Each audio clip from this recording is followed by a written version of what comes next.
tá rolando a Operação Carne Fraca e uma das empresas que foram pegas por esta operação basicamente controla a Friboi, né? Então tá rolando o maior bafafá porque descobriram que a Friboi, por exemplo, vendia carnes estragadas ou carne de frango com pedaços de papelão.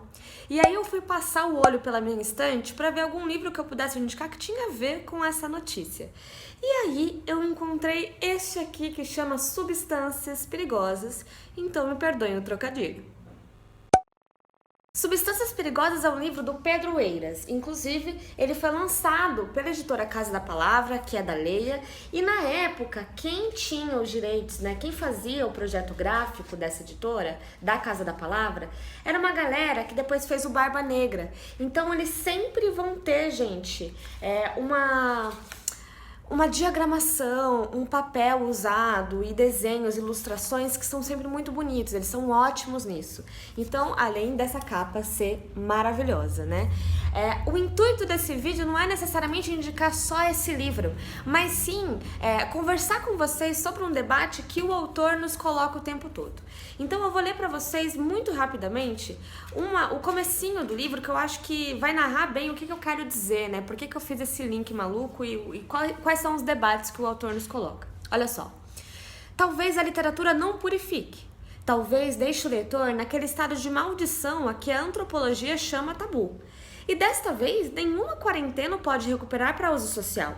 Fica indelevelmente impuro. Mas não há que lamentá-lo. O leitor procura formas de loucura inoculáveis. É capaz de pagar por elas, não dormir por elas, até matar por elas. Quer tornar-se capaz de literatura, conhecer o terror, a piedade, o pranto, o ranger dos dentes, ser digno de ser vítima do livro. Não é pequena a missão. Escolhendo na estante, o leitor pergunta: será este o livro que me trará o terror e a piedade? Será este o livro que me trará a morte? Poderei sobreviver-lhe? E sabe que a solução da sobrevivência tem de ser inventada de cada vez, porque a doença inoculada é única, nunca existiu. O que ele procura não é a purificação, é o insustentável. Quer tornar-se digno do insustentável. Só deve ler, se for capaz de viver o livro e até morrer por ordem dele.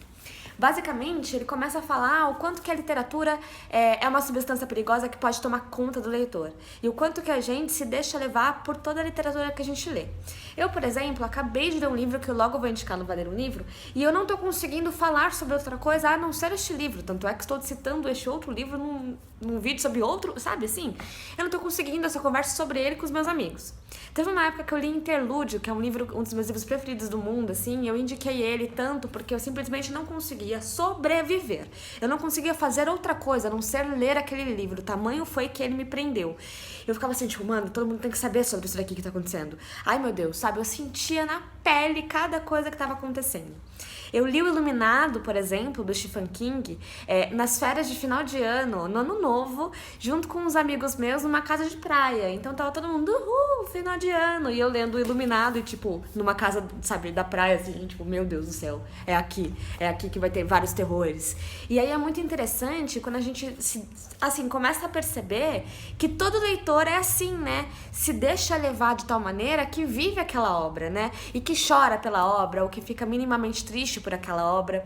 O autor, uma hora, ele fala que ele começou a observar as pessoas e suas reações físicas enquanto estavam lendo algum livro. E às vezes, alguns leitores entram tanto numa obra que estão lendo e começam a fazer as mesmas coisas. Sei lá, o personagem faz assim com a mão e aí o leitor vira e fica assim, sabe? E começa às vezes também, e isso já no âmbito meu pessoal, né? Às vezes eu costumo ter até ações que dizem respeito ao personagem que eu li, porque eu falei, nossa, isso aqui é maravilhoso, quero fazer igual, quero ter essa mesma experiência, né? Então, assim, o quanto que a literatura é uma substância perigosa, né? Então, talvez não tanto quanto um papelão num frango, mas é uma substância perigosa. E esse livro aqui, gente, eu quis indicá-lo mais para o trocadilho com o título e pelos insights que o autor vai nos passando. Porque neste livro aqui, ele cita muita literatura clássica. Então ele cita Freud, ele cita Sócrates, ele cita Goethe, cita Humberto Eco, até porque cita Aristóteles. Até porque o que ele tá querendo provar pra gente, debater com a gente, é uma coisa que começou há muito tempo lá na literatura clássica. Então ele traz isso de uma maneira muito soberba. Só que não é todo mundo que leu e também, assim, tá tudo bem, né? Porque são obras muito complicadas e são obras muito fora da nossa realidade, do nosso contexto, entendeu? Então, assim, eu convido todo mundo a pensar sobre isso, a se questionar sobre essas substâncias perigosas que aparecem na literatura, com livros mais contemporâneos também, entendem? Com esse debate que a gente tem, o quanto que você entra num livro, o quanto que aquele livro pode ser prejudicial para você.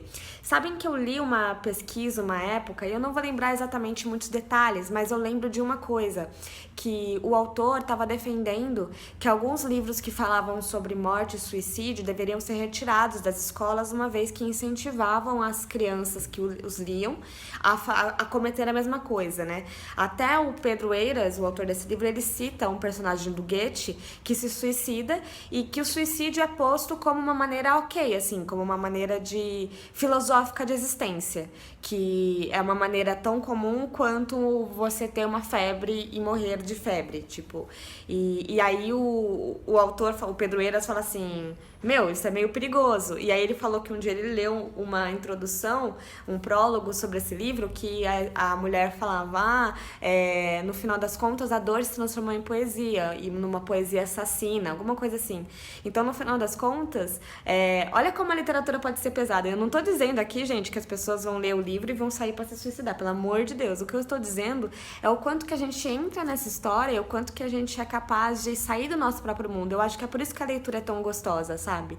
E esses questionamentos estão aí pra gente debater mesmo, porque enquanto a gente vai debatendo sobre eles, concordando ou não com esse tipo de linha de raciocínio, a gente tá falando de leitura. E você quer algo tão, sabe, um universo tão paralelo quanto a leitura? Quantas vezes você já não leu alguma coisa e acabou e começou a ler, ou até assistir um filme, por exemplo, né? Usou a arte como fonte de escapismo, sabe? Pra escapar um pouco da sua vida que tá aquela coisa maravilhosa, só que não.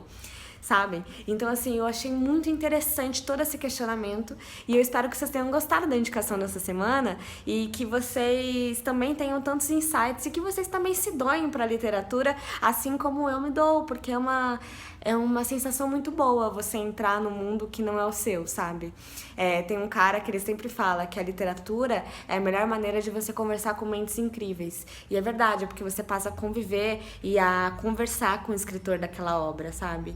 Você passa a entrar no mundo, tipo Nárnia, você entra num mundo paralelo e vive com aquilo da melhor maneira que você pode, assim. Sem dúvida nenhuma é um ótimo questionamento aí pra esse sábado, não sei se todo mundo é de São Paulo, nesse sábado friorento que está aqui, ó, cheio de friozinho, mas é um bom questionamento. E enfim, vamos conversar sobre isso, comentem aí embaixo o que vocês acham, se vocês também se deixam levar pela literatura assim como eu, e a gente se vê no próximo vídeo do Probologia ou lá no meu canal, que é o Valer um Livro. Tchau!